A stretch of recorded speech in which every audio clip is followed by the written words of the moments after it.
ولا تدع مع الله إلها آخر.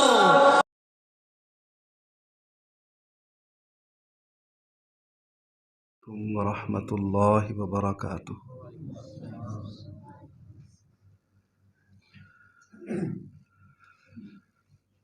الحمد لله رب العالمين الحي القيوم العلي العظيم ذي الجلال والإكرام الأحد الفرد الصمد الذي لم يلد ولم يولد ولم يكن له كفوا أحد. الحمد لله رب العالمين لا إله إلا أنت سبحانك المنان الحنان يا بديع السماوات والأرض يا ذا الجلال والإكرام. الحمد لله رب العالمين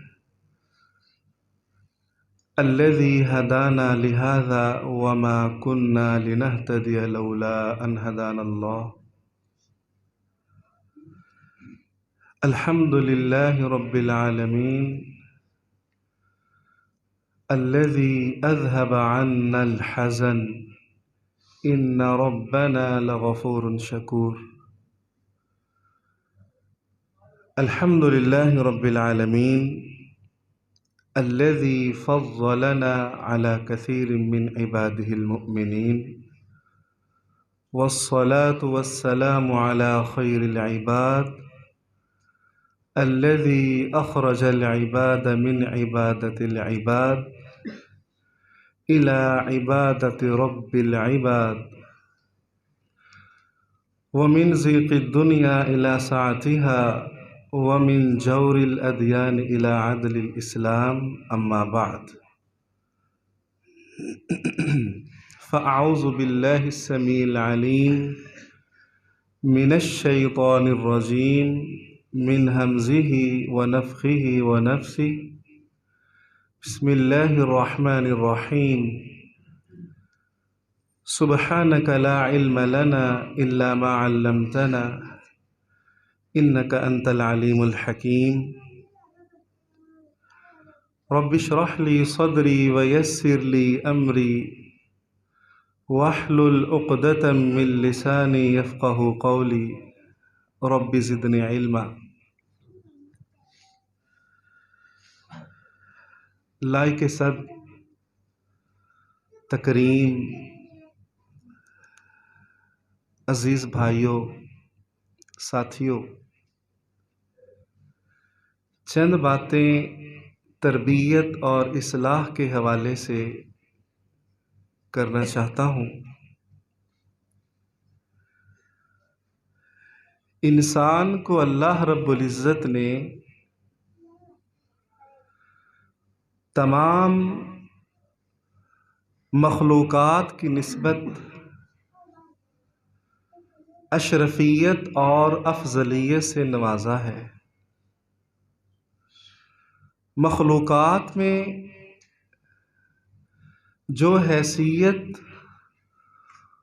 اور جو مقام، جو شرف، جو عزت اللہ رب العزت نے حضرت انسان کو عطا کی ہے، وہ کسی اور مخلوق کو عطا نہیں کی۔ لَقَدْ خَلَقْنَا الْإِنسَانَ فِي أَحْسَنِ تَقْوِيمٍ۔ ہم نے انسان کی بہترین بناوٹ کی ہے۔ مخلوقات کی نسبت انسان عقل کے اعتبار سے، شکل و شباہت کے اعتبار سے، حسن معاشرت کے اعتبار سے اور فطرت کے اعتبار سے انسان سب سے خوبصورت ہے۔ اس کی بناوٹ سب سے خوبصورت ہے۔ لیکن اس کے ساتھ ساتھ انسان کو بھولنا نہیں چاہیے کہ انسان کمزور بھی ہے۔ وَخُلِقَ الْإِنسَانُ ضَعِيفًا، انسان کمزور تخلیق کیا گیا ہے۔ کیا مطلب؟ انسان بھول جاتا ہے، انسان غلطی کا شکار ہو جاتا ہے، انسان سے گناہ سرزد ہو جاتے ہیں، انسان سے کمی کوتاہی ہو جاتی ہے، لغزشیں ہو جاتی ہیں، معصیات کا ارتکاب کر بیٹھتا ہے، اللہ کی بغاوت پہ بھی اتر آتا ہے۔ یہ دلیل ہے کہ انسان کیا ہے؟ کمزور۔ امام مسلم رحمہ اللہ اپنی کتاب الصحیح میں یہ حدیث لے کر آئے ہیں کتاب البر کے اندر کہ اللہ رب العزت نے جب حضرت آدم علیہ السلام کو تخلیق کیا، خلقت بیدی، اپنے ہاتھوں سے مٹی کے ساتھ حضرت آدم کا پتلا بنایا اور جنت کے اندر اس پتلے کو کھڑا کیا، ابھی اس میں روح نہیں پھونکی، شیطان ابلیس جنت میں آتا جاتا تھا، اور اس نے جب دیکھا کہ یہ پتلا کھڑا ہے، اس نے پتلے کے ارد گرد چکر لگانا شروع کر دیا اور پتلے کو ایسے کھٹکھٹا کے چیک کرتا ہے کہ یہ چیز کیا ہے۔ وہ حضرت آدم علیہ السلام کا پتلا جس میں روح نہیں پھونکی گئی کھٹکھٹاتا ہے تو پتلے سے آواز آتی ہے۔ جس طرح خالی برتن ہے، مٹی کا برتن ہے، اس کو اس طرح سے کھٹکھٹاتے ہیں، آواز آتی ہے، اندر سے آواز آئی۔ ابلیس پتہ کیا کہتا ہے؟ حدیث کے لفظ سے کہتا ہے یہ تو اندر سے کھوکھلا ہے، یہ تو اندر سے خالی ہے۔ مطلب یہ کہ ابلیس انسان کی فطرت کو سمجھ گیا تھا کہ انسان اندر سے کھوکھلا ہے، انسان جلدی برائی کی طرف مائل ہو جائے گا، انسان غلطی کرے گا، انسان بھولے گا، انسان سے نسیان لاحق ہوگی۔ شیطان کو فطرت کا پتہ چل گیا۔ تو بھائیو، کل بنی آدم خطاؤون، رسول معظم صلی اللہ علیہ وسلم فرماتے ہیں آدم کا ہر بیٹا گناہگار ہے، ہر انسان خطا کا پتلا ہے، انسان سے غلطی ہونی ہے، انسان غلطیاں کرتا ہے، انسان کو اصلاح کی ضرورت ہمیشہ رہی ہے اور ہمیشہ رہے گی، رہتی ہے۔ غلطی کا ہو جانا یہ بڑی بات نہیں ہے، گناہ کا ہو جانا یہ بڑی بات نہیں ہے۔ صحابہ کرام گناہوں سے پاک نہیں تھے، صحابہ کرام معصوم عن الخطا نہیں تھے، تابعین تبع تابعین ائمہ سلف خلف غلطیاں ان سے بھی ہوتی تھی۔ آج دنیا کا کوئی انسان بھی یہ دعویٰ نہیں کر سکتا کہ میں پاک صاف ہوں، مجھے اصلاح کی ضرورت نہیں ہے، مجھے تربیت کی ضرورت نہیں ہے۔ چاہے وہ وقت کا ولی بھی ہے، اصلاح کی ضرورت اسے بھی ہے، تربیت کی ضرورت اسے بھی رہتی ہے۔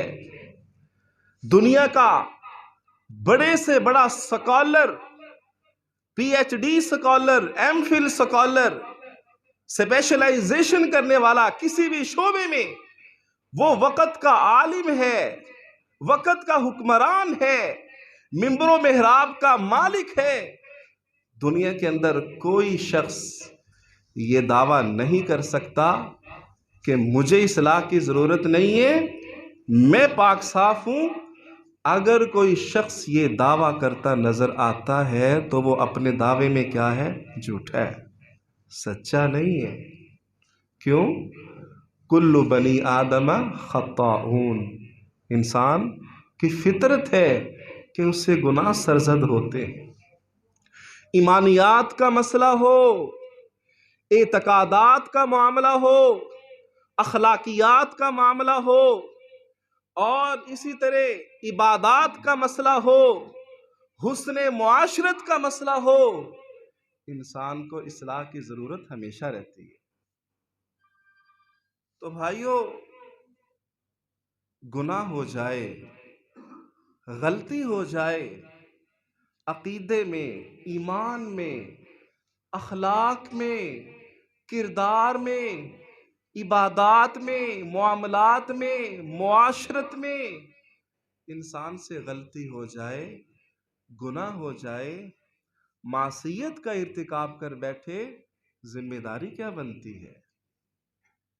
اس بات کو ہم نے سمجھنا ہے۔ آج مسلمان اس بات کو سمجھنے کے لیے، اس پہ عمل کرنے کے لیے تیار نہیں ہے کہ مجھ سے غلطی ہوئی ہے، مجھ سے گناہ ہوا ہے، میری یہ کمی کوتاہی ہے، مجھے کرنا کیا چاہیے؟ مجھے کیا کرنا ہے؟ میرے ذمہ فرض کیا ہے؟ میرے لیے لائق کیا ہے؟ میرے رب کا حکم کیا ہے؟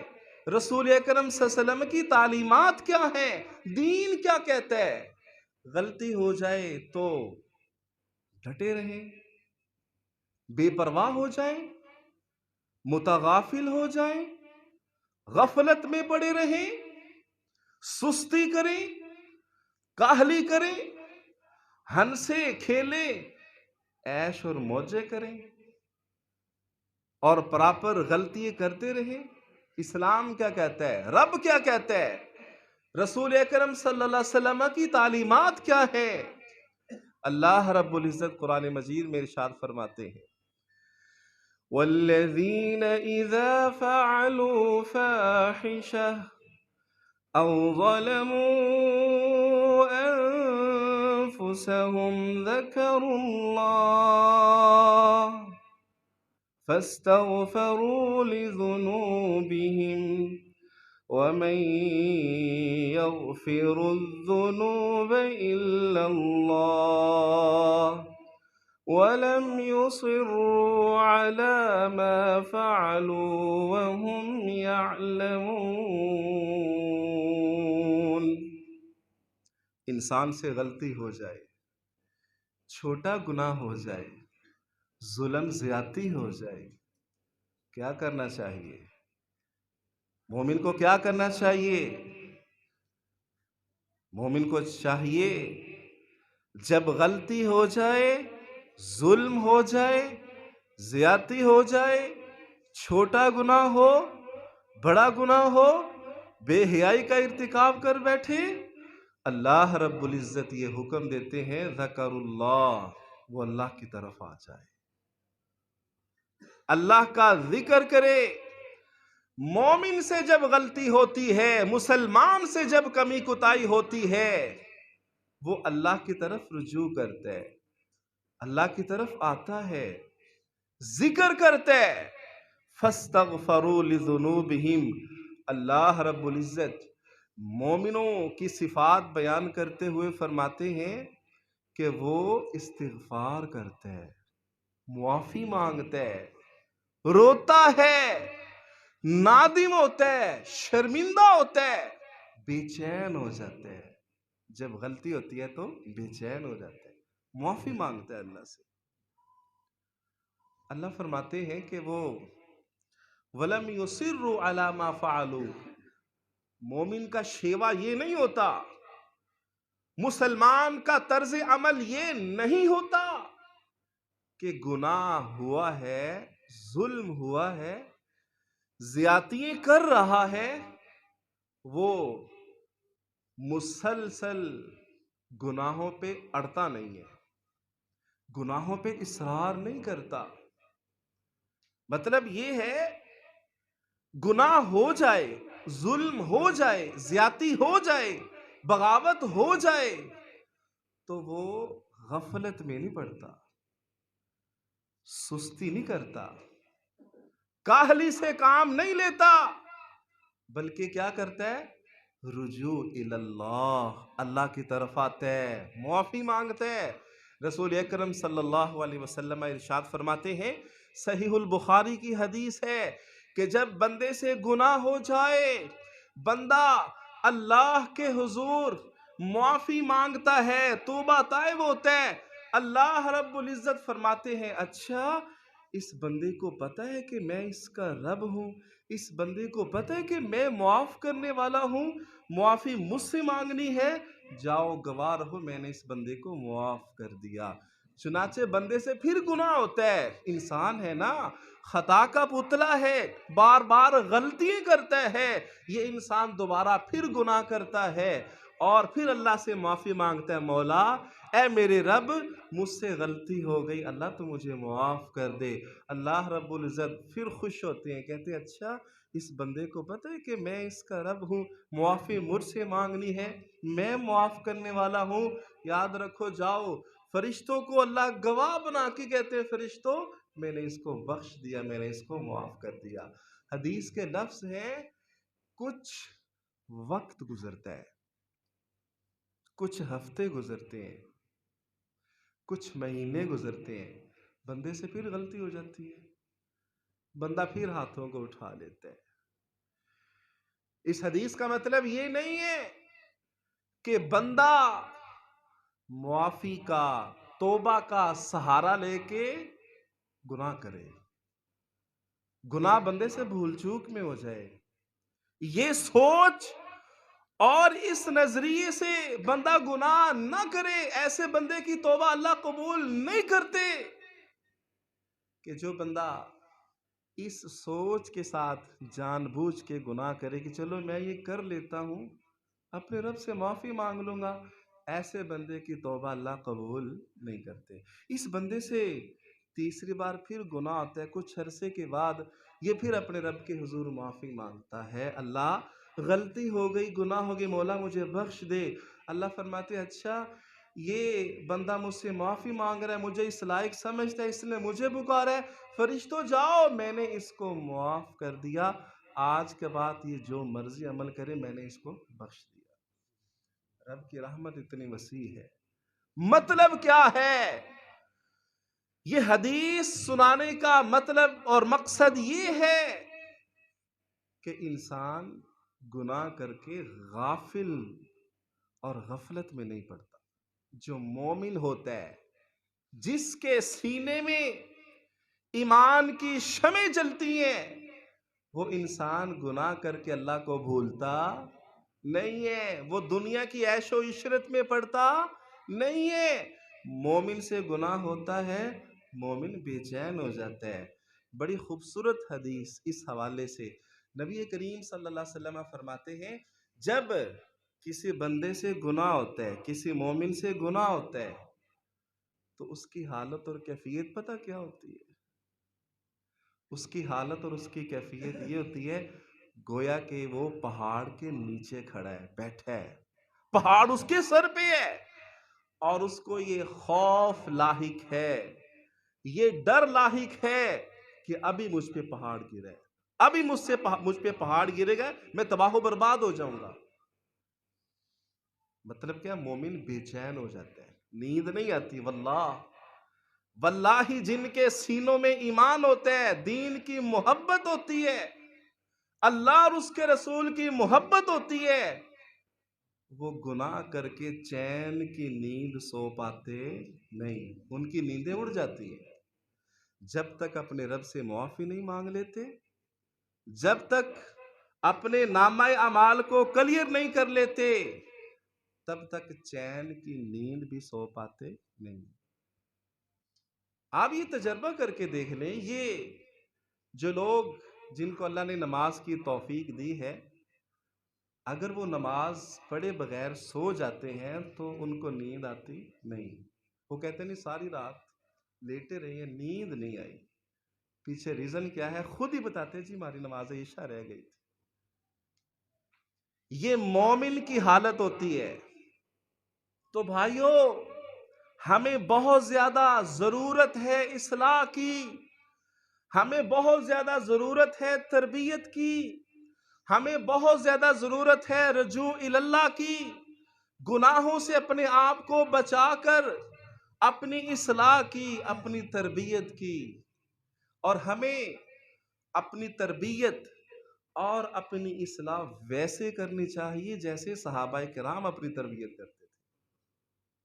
صحابہ کرام گناہوں سے پاک تو نہیں تھے نا، غلطیاں ہوتی تھی نا، غلطیاں ہوتی تھیں، گناہ ہو جاتے تھے، لیکن ان کا معاملہ ہم جیسا نہیں تھا۔ آج ہم غلطی کر کے بھول جاتے ہیں رب کو، اب کے اپنے گناہوں کو بھول جاتے ہیں اور اپنی معصیات کو بھول جاتے ہیں۔ ہم بڑی دیدہ دلیری کے ساتھ اور بڑی جرت کے ساتھ گناہ کرتے ہیں، ذرا بھی کانوں پہ جو نہیں رینگتی، ذرا بھی فکر پیدا نہیں ہوتی۔ صحابہ کرام کا ایمان ایسا نہیں تھا، صحابہ کرام کا طرز عمل ایسا نہیں تھا۔ صحابہ کرام سے غلطی ہوتی فوراً کیا کرتے؟ رجوع کرتے، معافی مانگتے۔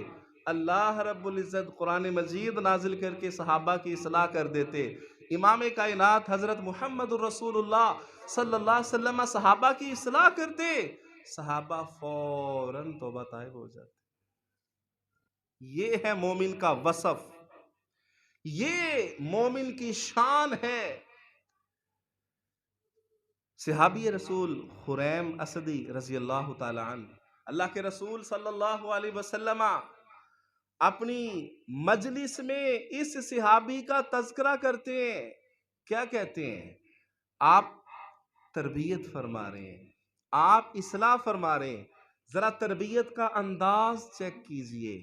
آج ہم بھی اپنے بچوں کی تربیت کرتے ہیں نا، والدین اپنے بچوں کی تربیت کرتے ہیں، اساتذہ اپنے تلامذہ کی تربیت کرتے ہیں، پروفیسر اپنے شاگردوں کی تربیت کرتا ہے۔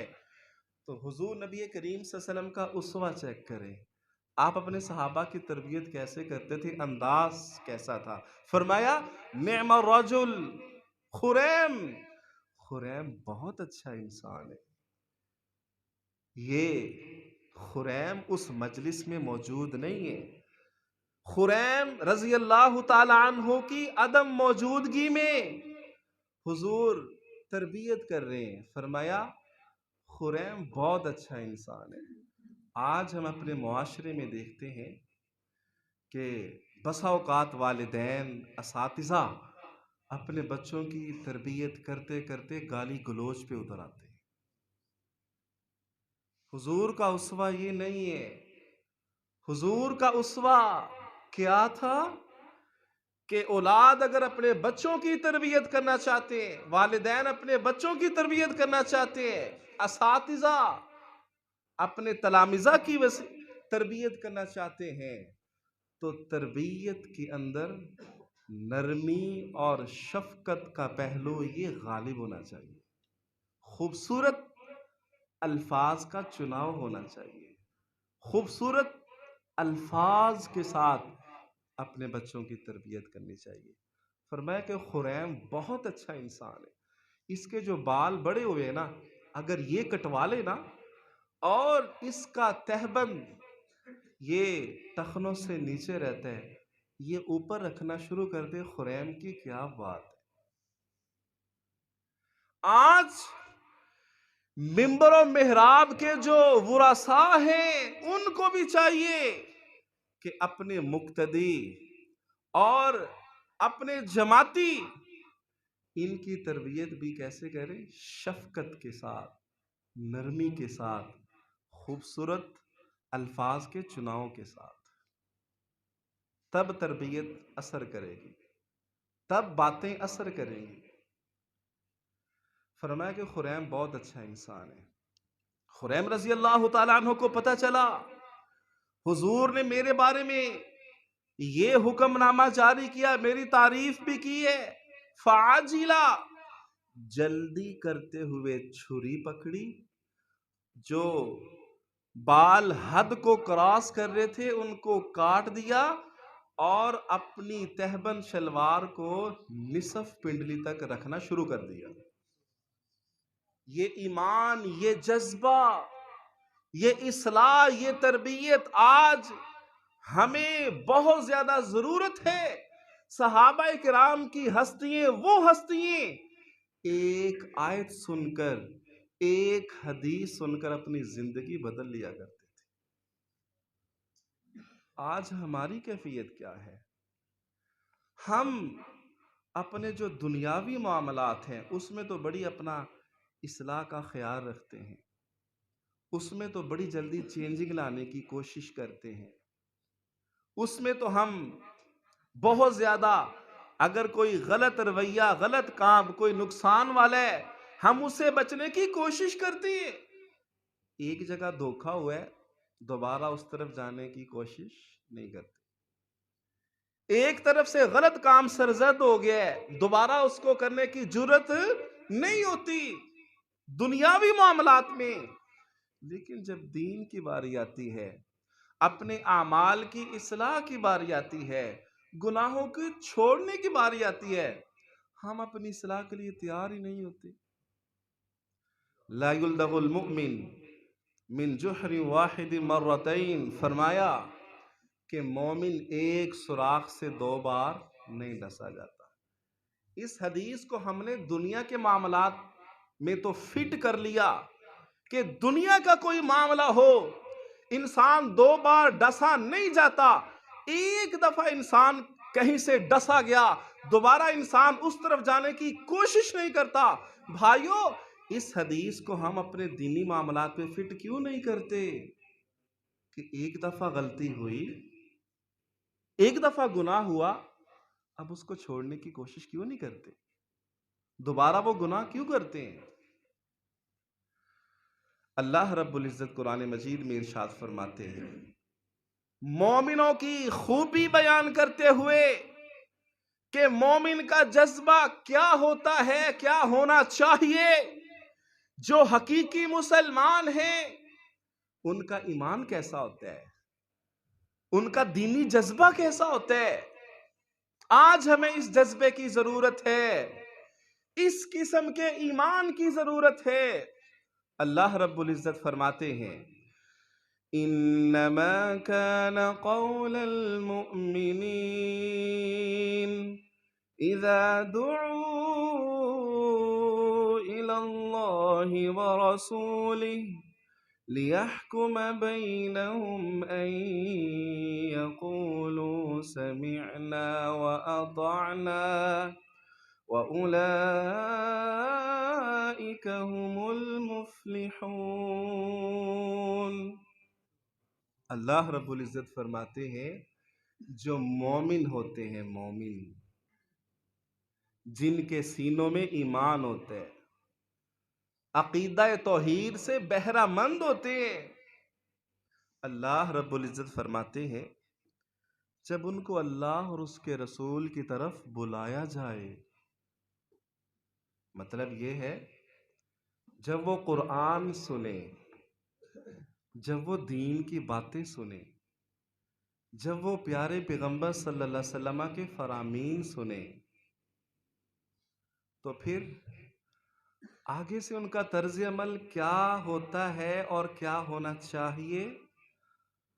آگے سے ان کا طرز عمل یہ ہوتا ہے، ان کے جذبات یہ ہوتے ہیں، وہ جب قرآن سنتے ہیں، حدیث سنتے ہیں، تو آگے سے کہتے ہیں سمعنا و اطعنا، ہم نے قرآن سن لیا ہے، ہم نے حدیث سن لی ہے، ہم نے مسئلہ سماعت کر لیا ہے، اب ہم اس پہ عمل کریں گے، اس کو مانیں گے، اس پہ عمل کریں گے، زندگی کو بدلیں گے، اپنی تربیت کریں گے، اپنی اصلاح کریں گے۔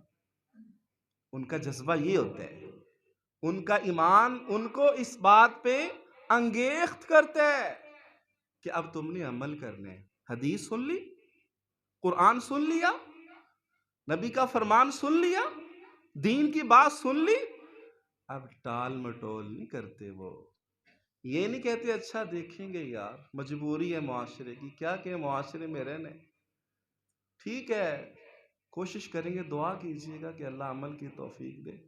مومن ایسے نہیں کہتا، مومن کا جذبہ یہ ہوتا ہے سمعنا واطعنا۔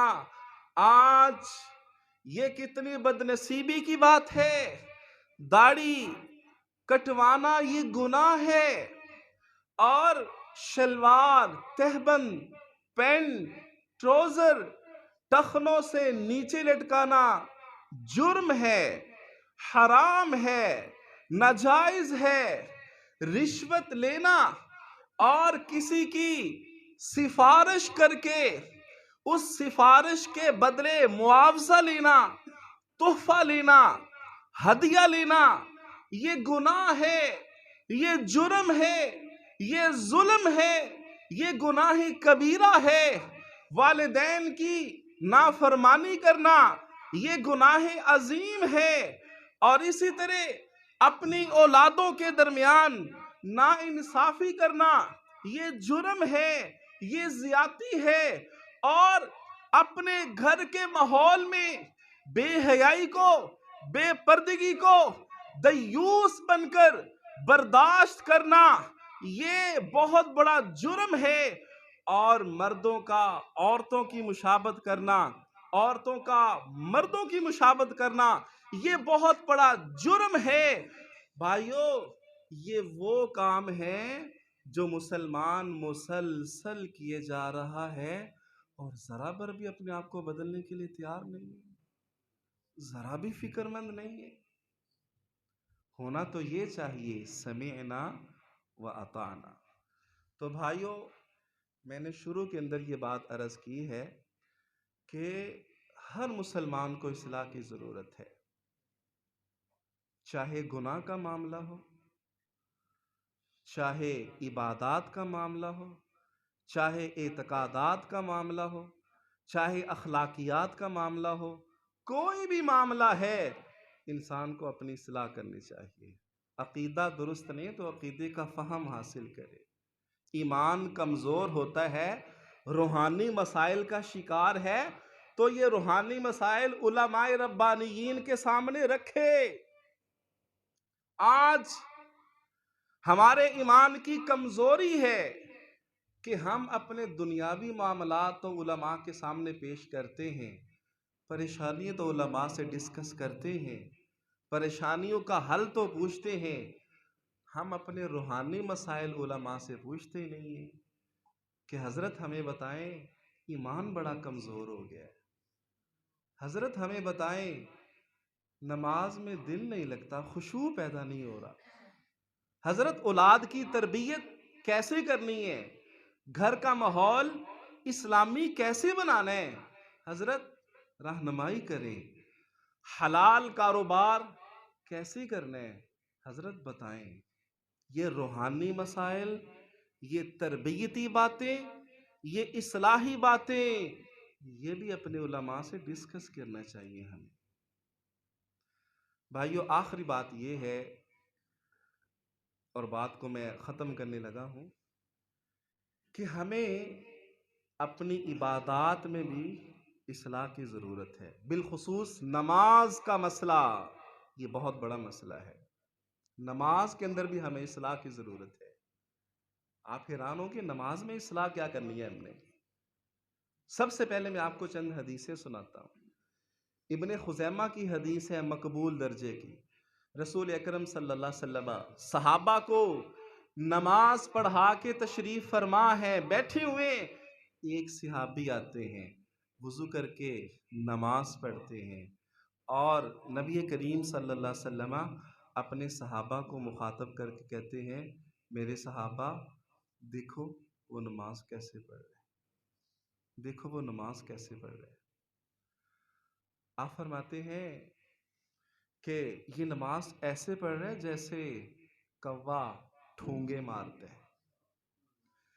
پھر نبی کریم صلی اللہ علیہ وسلم نے جو الفاظ ارشاد فرمائے، آپ نے فرمایا کہ اگر یہ اسی طرح نماز پڑھتا رہا نا، اگر کوئی اسی طرح نماز پڑھتا رہا تو وہ میرے طریقے، میری ملت، میرے دین پہ نہیں مرے گا،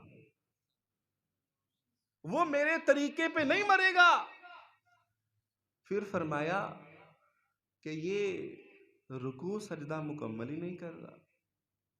فرمایا کہ یہ نماز میں ایسے ٹھونگے مار رہا ہے سجدے میں جیسے کوا خون میں ٹھونگے مارتا ہے، خون میں چونچ مارتا ہے. اور فرمایا کہ اس قسم کے بندے کی مثال ایسے ہی ہے جو نماز اس طریقے سے پڑھ رہے ہیں. اس قسم کے بندے کی مثال ایسے ہے جیسے کوئی بھوکا آدمی ایک کھجور کھائے یا 2 کھجور کھائے تو وہ سیر ہو سکتا نہیں. اسی طرح اس قسم کی نماز پڑھنے والا نماز کی مقبولیت حاصل کر سکتا نہیں. دوسری حدیث صحیح البخاری کی، رسول معظم صلی اللہ علیہ وسلم مسجد میں تشریف فرمائے. ایک صحابی آتا ہے، وضو کرتا ہے، نماز پڑھتا ہے، نماز پڑھ کے حضور سے سلام لیتا ہے. آپ سلام کا جواب دیتے ہیں. آپ نے فرمایا کہ جاؤ جا کے نماز پڑھو. ارجع فصلی فإنک لم تصلی، جاؤ جا کے نماز پڑھو. کہتا ہے جی نماز پڑھی ہے. فرمایا جاؤ جا کے نماز پڑھو دوبارہ. وہ جاتا ہے، نماز پڑھتا ہے، پھر آتا ہے، سلام لیتا. فرمایا دوبارہ جاؤ، ارجع فصلی فإنک لم تصلی، جاؤ دوبارہ نماز پڑھ کے آؤ. 3 بار حضور حکم دیتے ہیں جاؤ جا کے نماز پڑھ کے آؤ. پھر وہ جب نماز پڑھ کے آتا ہے تیسری بار تو کہتا ہے حضور مجھے تو اس طرح کی نماز آتی ہے، مجھے سکھا دیجئے. پھر حضور اس کو نماز کا طریقہ سکھاتے ہیں اور وہ احادیث کے اندر موجود ہے کہ نماز تو نے اطمینان سے پڑھنی ہے، تیری نماز میں طمانینت ہونی چاہیے، تیری نماز میں ٹھہراؤ ہونا چاہیے، تیرا رکوع تیرا سجدہ یہ ٹھیک طریقے سے ہونا چاہیے. 2 حدیثیں. تیسری حدیث ابو داود کی، رسول اکرم صلی اللہ علیہ وسلم فرماتے ہیں اس شخص کی نماز ہوتی نہیں ہے سرے سے جس کا رکوع اور سجدہ ٹھیک نہیں ہوتا. اور چوتھی حدیث یہ مسند احمد وغیرہ کے اندر موجود ہے. فرمایا اسوأ الناس سرقہ اسرق الناس الذی یسرق الصلاۃ. فرمایا کہ نماز کا چور سب سے بڑا چور ہے. نماز کا چور سب سے بڑا چور ہے. نماز کا چور ہونا اس کا مطلب یہ نہیں ہے کہ وہ نماز پڑھتا نہیں ہے، نماز سے بھاگ جاتا ہے. نماز کا چور اس کا مطلب کیا ہے؟ فرمائے کہ وہ رکوع سجدہ مکمل نہیں کرتا. جو رکوع سجدہ مکمل ٹھیک طریقے سے نہیں کرتا وہ نماز کا کیا ہے؟ چور ہے.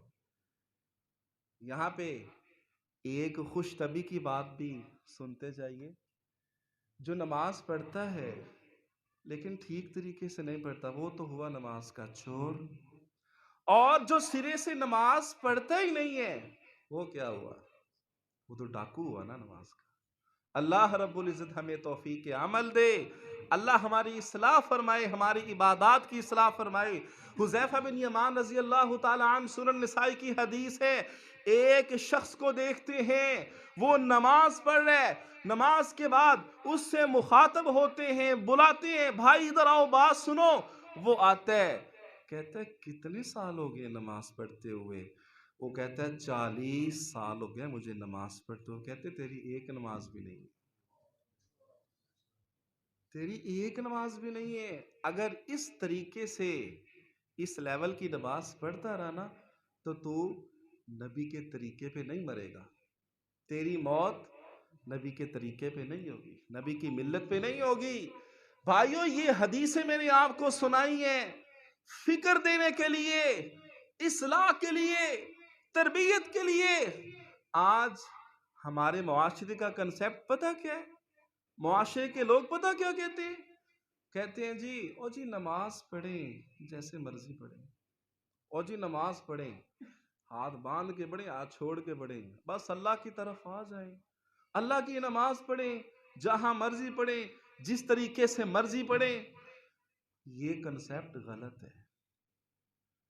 اگر یہ کنسیپٹ درست ہوتا، اگر یہ نظریہ، یہ سوچ درست ہوتی تو صحابہ کرام کی نمازوں کی اصلاح حضور نہ فرماتے۔ تو بھائیوں ہمیں بھی ضرورت ہے اپنی نمازوں کی اصلاح کی۔ تو جو شخص نماز میں ٹھہراؤ پیدا نہیں کرتا، نماز میں طمانینت پیدا نہیں کرتا، جو شخص اپنے رکوع میں اپنی کمر پشت کا لیول سیدھا نہیں رکھتا اور سجدہ سنت کے مطابق درست طریقے سے نہیں کرتا، اس کو فکر کرنی چاہیے اپنی نماز کی۔ آج ہم دیکھتے ہیں کہ لوگ بڑی جلد بازی سے کام لیتے ہیں، نمازوں میں خشوع ختم ہو گیا۔ حضور نبی کریم صلی اللہ علیہ وسلم نے فرمایا تھا کہ میری امت سے سب سے پہلے کیا اٹھایا جائے گا؟ خشوع، خشوع اٹھایا جائے گا۔ اسی طرح اپنی نمازوں کی اصلاح کے حوالے سے یہ مسئلہ بھی پیش نظر رکھنا چاہیے کہ امام سے پہل نہیں۔ لوگ جلد بازی کرتے ہیں، لوگ سستی کرتے ہیں، بے پرواہی کرتے ہیں، امام سے پہل کرتے ہیں۔ آپ نے فرمایا کہ جو امام سے پہل کرتے ہیں نا، اسے ڈرنا چاہیے کہ اللہ اس کے سر کو گدھے کے سر میں تبدیل نہ کر دے۔ آج یہ سستی ہماری مساجد میں، ہمارے مسلمانوں میں عام پائی جاتی ہے۔ رسول اللہ صلی اللہ علیہ وسلم فرماتے ہیں لوگوں کو نماز کی حالت میں اپنی نظریں اٹھانے سے باز آ جانا چاہیے۔ نماز میں نظریں اٹھاتے ہیں نا لوگ، دیکھتے ہیں ادھر ادھر، کیا سمجھتے ہیں؟ اگر نماز میں ادھر ادھر دیکھ لیا، توجہ ادھر ادھر ہو گئی، آنکھیں ادھر ادھر گھوم گئی، تو نماز پہ کوئی اثر نہیں پڑے گا۔ رسول اللہ صلی اللہ علیہ وسلم فرماتے کہ اللہ رب العزت جب بندہ نماز کی حالت میں ادھر ادھر دیکھنا شروع کر دیتا ہے، اس کی نظر ادھر ادھر ہو جاتی ہے، اللہ اپنی توجہ ہٹا لیتے ہیں۔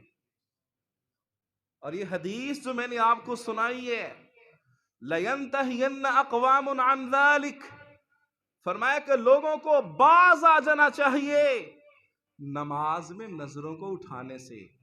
نہ باز آئے اللہ تعالیٰ اندھا کر دے گا۔ لَتُخْطَفَنَّ أَبْصَارُهُمْ، ان کو اللہ اندھا کر دے گا، یہ آنکھوں کی بینائی جاتی رہے گی۔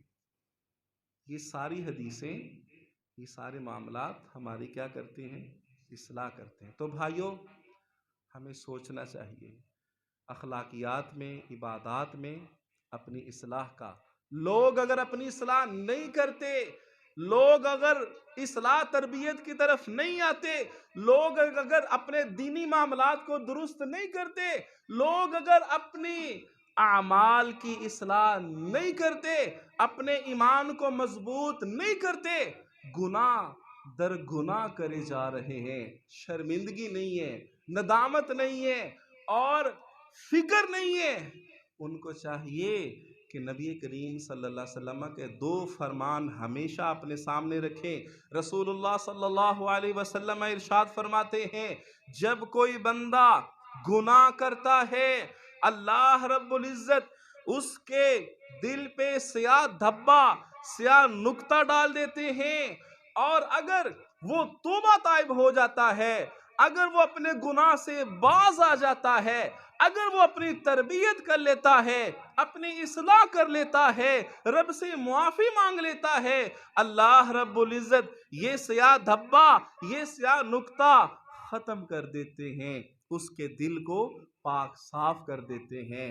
اور اگر وہ بندہ گناہوں پہ تسلسل اختیار کرتا ہے، باز نہیں آتا، رکتا نہیں ہے، اصلاح نہیں کرتا، اللہ کی طرف رجوع نہیں کرتا، معافی نہیں مانگتا، وہ سیاہ دھبا، وہ سیاہ نقطہ بڑھتا رہتا ہے، بڑھتا رہتا ہے، حتیٰ کہ اس کا سارے کا سارا دل سیاہ ہو جاتا ہے، گندا ہو جاتا ہے، نجس ہو جاتا ہے، پلید ہو جاتا ہے اور زنگ آلود ہو جاتا ہے۔ نتیجہ کیا نکلتا ہے؟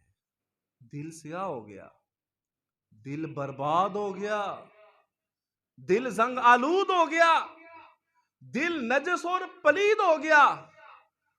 اب پھر بندہ یہ کہتا ہے جب کہے نا او بھائی نماز کے لیے آیا کرو، او جی اللہ سے دعا کرے اللہ توفیق دے، ہدایت دے، پھر بندے نے یہی کہنا ہے توفیق چھین لی جاتی ہے، نیکی کی توفیق اللہ چھین لیتے ہیں۔ پیچھے ریزن کیا ہوتی ہے؟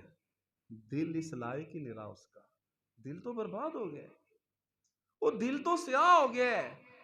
اللہ رب العزت اپنے دربار میں اسے آنا پسند کرتے نہیں، وہ تو گناہ کیے جا رہے ہیں۔ اور دوسری حدیث، بات ختم کرنے لگا ہوں، فرمایا کہ اللہ کی قسم والذی نفسی بیدی، فرمایا کہ اللہ کی قسم، اس ذات کی قسم جس کے ہاتھ میں میری جان ہے، فرمایا کہ اگر تم گناہ کر کے اللہ سے معافی نہیں مانگو گے، گناہ کر کے اللہ سے معافی نہیں مانگو گے، توبہ تائب نہیں ہوگے، فکر مند نہیں ہوگے، مطلب سستی کرو گے، غفلت کرو گے، کاہلی کا شکار ہوگے، تربیت نہیں کرو گے، اصلاح نہیں کرو گے، گناہ کر کے اللہ کیا کرے گا؟ فرمایا کہ اللہ رب العزت تمہیں برباد کر کے، تمہیں ختم کر کے اللہ ایسے لوگوں کو لے کر آئے گا کہ جن سے گناہ ہوں گے، اور گناہ کر کے وہ اللہ سے کیا کریں گے؟ معافی مانگیں گے، تربیت کریں گے، اصلاح کریں گے۔ تو بھائیو، مجھے یقین ہے کہ انشاءاللہ یہ جو میں نے تربیت اور اصلاح کے حوالے سے باتیں کی ہیں، میں بھی اور آپ بھی اپنا جائزہ لیں گے اور بھرپور طریقے سے اپنی اصلاح اور اپنی تربیت کا سوچیں گے، عمل کریں گے۔ اللہ رب العزت ہمیں عمل کی توفیق دے، اللہ ہمیں دین پر استقامت نصیب فرمائے، اور اپنی اصلاح اور اپنی تربیت کا ہر دم خیال کرنے کی توفیق دے۔ وآخر دعوانا ان الحمدللہ رب العالمین۔ یا رب لک الحمد کما ينبغی لجلال وجهک وعظیم سلطانک، وإلہکم الہ واحد لا الہ الا هو الرحمن الرحیم۔ اللہم انا نسألک بأن لک الحمد لا الہ الا انت وحدک